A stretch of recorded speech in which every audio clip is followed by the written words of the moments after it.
What's up, guys? Hockey Dude 1940 here, and we are back with episode 2 of our New York Rangers 2014-15 season. And in this video, I'm going to be playing / talking about the Rangers-Devils preseason game that happened literally just a few moments ago. I just stopped watching the game. It just ended, and pretty disappointing. That's all. That should all be good. Advanced gameplay. But yeah, it was a pretty close game. It is only preseason. I understand that. I don't really care too much that they lost the game. For those of you that don't know, the Devils did win 5-4. But I do realize it's only preseason, but I really wanted to record another video of this just because I think this is going to be such a fun series because I love talking about hockey, especially the Rangers. And it's just a great series for me to record, and I guess for you guys to watch as well, especially if you're a Ranger fan. Yeah, nothing really there. But the game was pretty close. The Devils won 2-0. They actually scored 2 goals on their first 2 shots, which is pretty crazy. I remember just turning it on, and I pulled up my chair. I was getting set to watch. And then I I didn't even look up. I heard Sam Rosen yell and score, and I was like, "Oh, wait, what? There's a goal already." I look up, and in the first 45 seconds, Michael Ryder tips in first goal of the game. So that was pretty crazy. Reed Boucher as well for the Devils. He played very well. Reed Boucher and Michael Ryder played very well. And also, what's his name? It was Eric Jelena, right? I think it was Jelena. Maybe it was John Merrill. One of them had an amazing slap shot from the point. But yeah, the Devils played very well. For the Rangers, as far as the Rangers, I think Kreider played well. I didn't get to see too much of Dan Boyle. He didn't really amaze me. Our power play still wasn't the greatest. Ryan Malone impressed me. I really like Ryan Malone so far. He's good offensively, and he's a tough guy, which is really good. That's what the Rangers really need. That's what they lost in the offseason. They need a oh man, and just like in the game, just like in the actual game, shot from the point gets deflected in. Devils take a 1-0 lead 53 seconds in. I want to pay more attention to actually playing the game this time, because last time I pretty much talked the entire video. Didn't pay too much attention to playing the actual game. But but the Rangers ended up coming back and tying the game in the first period. Carl Hagelin got a lucky shot from the side, just snuck in there, and then Ryan Malone scored a big power play goal. And then on the third period, Devils ended up making it 3-2 and then 4-2, and at that point I thought the game was over. And then, who was it? Now I'm trying to remember. Oh, man. Oh, it was Kreider. Yeah, it was Kreider. I'm trying to remember the order of the goals. But it was Kreider, I'm pretty sure, scored first. There's Rick Nash, who unfortunately did not play in the game. He's so lazy, didn't even play. But yeah, they ended up tying it with a couple minutes left. And so I thought, okay, this is going to go to overtime maybe. I didn't expect them to come back, and then they did, so I was pretty excited. And then the Devils ended up scoring again with about 40 seconds left or something like that, and ended up making it 5-4. And so the Rangers ended up losing. Oh my God, Zuccarello just got laid out by Mike Camilleri. That's embarrassing. But yeah, it was a close game. Like I said, it's a preseason game, so I'm not too upset about the loss, but yeah, it happens. JT Miller as well. I didn't mean to pass it back to Boyle there, but JT Miller had a good game as well, 2 assists. And also Danny Cristo, he played very well. He had a couple of good chances, especially there at the end. He took that shot right in the slot. I think I couldn't see it from the angle it was on, but I think Kincaid just barely got a toe on it. It was either that or he just missed wide, but it was a wide open corner, and he just missed it, or Kincaid just got a skate on it or something. It was so close, But and that would have given us the lead, but unfortunately it didn't go in. John Moore had a good shot there at the end too. Unfortunately didn't go in. Yeah, it was definitely a close game. Still, I think 5 more preseason games to go, or something like that. I think there's 6 games. Could be wrong, but oh, put that in St. Louis. Oh, bad angle shot. Oh, come on, Girardi, step into it. Oh, there it is, Dan Girardi. 2-1 New York. There we go. Just pumping. Right, and Alain Vigneault said the captain's going to be named at the end of the preseason. Or I guess he said 2 weeks, and that was last weekend? Or like Saturday or Friday or something like that. So only about a week and a half or so until the captain is named. I hope it's McDonough. I can see it being Girardi or somebody, but I hope it's McDonough. The only thing I can't picture, I can't imagine it being a big problem, but if McDonough's the captain, then I guess Mark Stahl and Girardi would remain the alternates, and then we basically have 3 captains on defense. And I mean, obviously it doesn't matter what letters on your jersey. I think that would just be interesting if we had all 3 of our leaders at the point. Oh, Stahlsy, that was a bad play. It's alright, Boyle's gotcha. Boyle's gotcha. Come on, Henrique, turning your back to me. Apparently Henrique is like the new captain of the Devils or something. Like, everybody keeps talking about Adam Henrique, like in the games, on like and off, on and off the ice. I mean, on like the Game Center app. Like, everybody keeps talking about Adam Henrique, like being a leader, stepping in, trying to, you know, he's ready for a leadership role. Like, and they all keep talking about it. Is he like a fan favorite now or something? You New Jersey Devil fans, let me know. Like, is Henrique like the new, not necessarily Parise, because he's not, you know, a 90-point guy, but is he like the new captain sort of player? I have no idea. Just interesting. Nash, step into it. There we go. Rick Nash. 2nd goal of the game. We are just killing them in the preseason. But, yeah, what else? And also the Devils, I had no idea how many players they have, like, trying out. I saw they signed Scott Gomez to a tryout, and I saw in this game that Ruslan Fedotenko, well, I actually didn't even know still played. I thought he went back to, like, Ukraine, I think he's from. Or I thought he went back to Europe or something. I didn't even know he was still looking to play. Apparently he is. I saw him in there. Thomas Caberlet, Mike Komisarek, and Jordan Tutu, which are pretty good players for the Devils to pick up if they do end up signing them. Mike Komisarek, I think, is a guy that they could definitely use, especially after losing Mark Fane.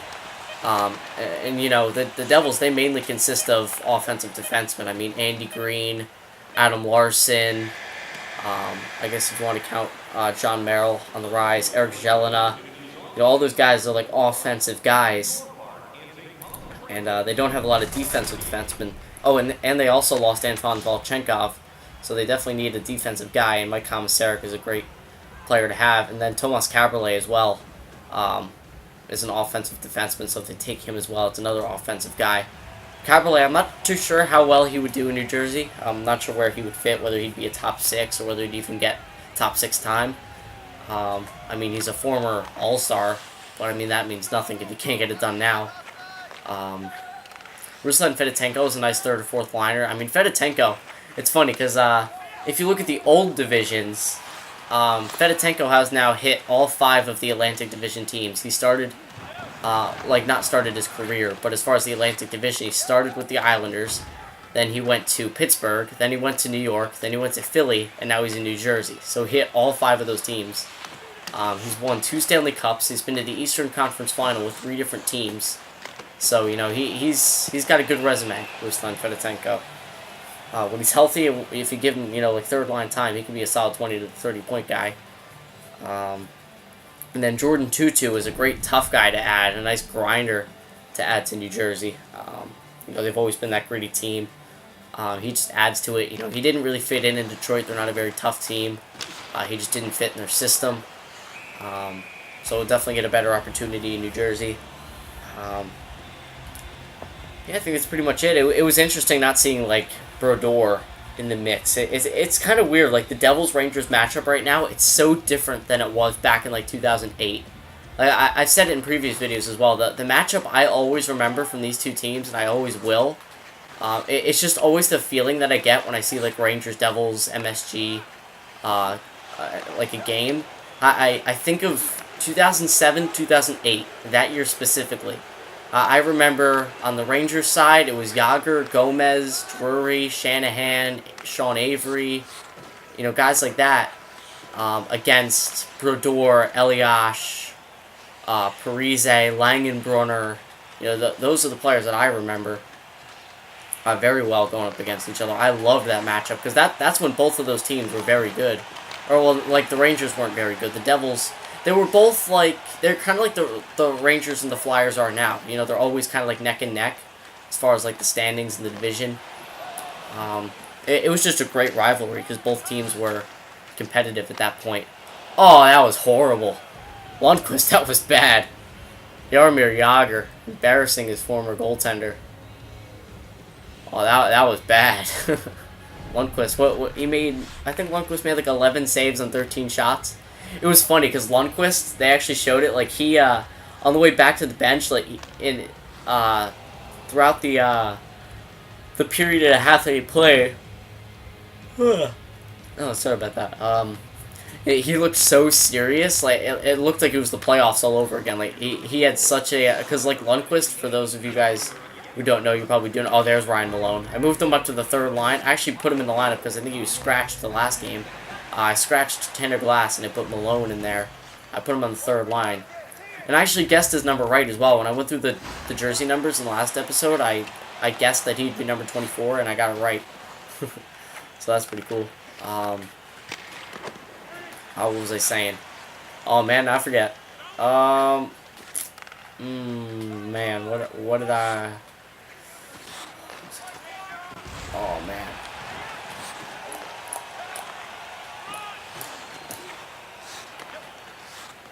Wow, that's embarrassing. That's what I get for, like, I basically just sidetracked myself. You guys are probably screaming at me right now. You guys are able to rewind the video too. I can't do that mid-commentary, especially this because it's live. Crap, what was I talking about? Oh my god.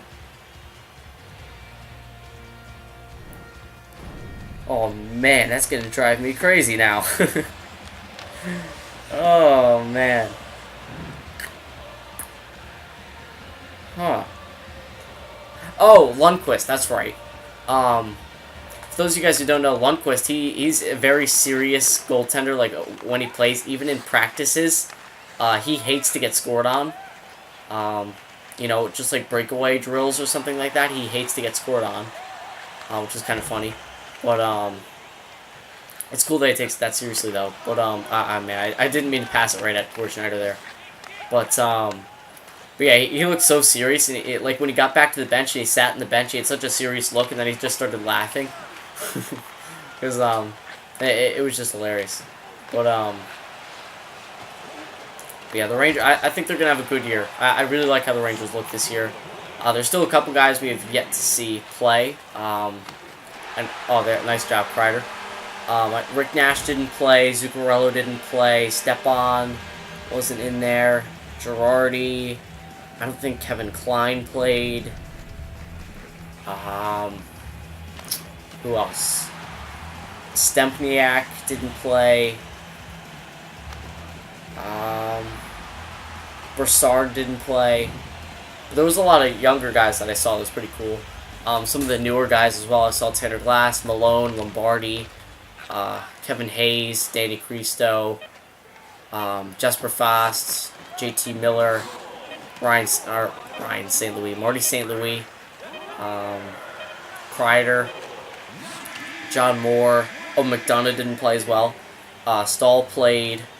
So you had some guys in there. Michael Kostka, Dan Boyle. So like half of the lineup played. And it always confuses me preseason. I hate how like they split it up. Because I'm pretty sure the Flyers played 2 games today. I think it happened last year as well. Because it was funny because I came into school And I was like, oh, the Flyers lost last night. He's like, no, they won. And I was talking to my friend. And I was like, no, they lost 3-2. And he's like, no, they won like 5-3. I was like, what game were you watching? Like, I don't understand. And then we figured out that they played 2 separate games. They played like one game at like 1 o'clock and the other game at like 7. Which was so confusing. I don't know why they do that. I know they probably have enough players to play 2 games. I just don't know why they did it. I think they played the Capitals and the Maple Leafs. And I think they play the Maple Leafs again tomorrow. It's so confusing. But I don't think the Rangers play again until Friday. I think we play Chicago on Friday. I could be wrong. But, and also, just kind of like a side note, Nova Dragon, for those of you guys who don't know, well, at least he did videos. I'm pretty sure he'll be picking that up again once he gets an Elgato and stuff. But he signed up for inline hockey this year, and I'm pretty sure it was his first game. I could be wrong, but I think it was his first game. And he went in, and he scored a goal, which is nice, and then he broke his wrist. It was kind of funny because I texted him about the game because he told me that he planned on going to the game. I'm not sure if he ended up actually going to the game. I'm pretty sure he did. But, like, to the game I'm playing right now, he went to the preseason game. But, unfortunately, I don't live close enough to go. But yeah, I ended up texting about the game, something like they tied it up, and then, like, 30 seconds later, whatever, they gave up a goal, and I was like, oh, never mind. And then, he ended up texting me saying that he broke his wrist in hockey. I was like, what? Are you serious? And then he sent me a picture of his x-ray, and he said he's going to be out for a while. And, yeah, so hopefully that gets all fixed up and is good soon, so that he can start playing again. I know how horrible that is, especially in the beginning, because last year, in my hockey season, that goal was just so easy to pull off. Zook. We gotta raise the difficulty somehow. It's already on Superstar. I don't know how to make it better. I mean, I guess go into, like, customized AI and make them smarter, possibly. But this is just way too easy. I'm literally talking, like, basically, like, I'm sleep playing, sort of. Like, I'm talking, just sort of, like, staring at the screen, like, I don't know. But yeah, because last year in my season, I played the first game of the season, and we won, I think, 5-3. And then I got a concussion, not from hockey, it was outside of hockey, but I got a concussion, and I ended up missing the remainder of the season. And I remember checking, like, the standings, or, like, the scoreboard, like, just to see how my team was doing, and I think we lost, like, 5 consecutive games after that, after that one win, and then I got injured, and then we lost, like, for the rest of the season. So who knows what would happen if I were there. It actually wasn't a terrible team. It was really just me and this other guy, which actually isn't too bad, because when you're one of only, like, a couple decent players on the team, then you get the puck a lot, versus when you're on a really good team, you know, you get a lot of puck hogs, especially in the league that I play in. You know, you get those couple of kids that are, like, you know, like 6 foot, 150 pounds or something, and they just take the puck and they don't pass it to anybody. And those are the kids that I hate.